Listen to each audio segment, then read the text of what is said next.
Once you create your VoiceThread lecture, you'll want to put it into content for your students to view. To get started, click on Content in the navigation bar. Next, find the module you want to store it. In this demonstration, we'll add a VoiceThread lecture to our Watch module. Click Add Existing Activities and select External Learning Tools. Now scroll down and select VoiceThread.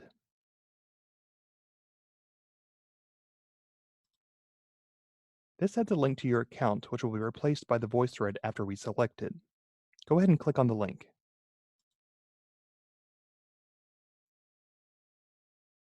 Before I select an option under VoiceThread Setup, I change the title so students can identify the lecture. In this case, I'm going to change it to VoiceThread Lecture 1.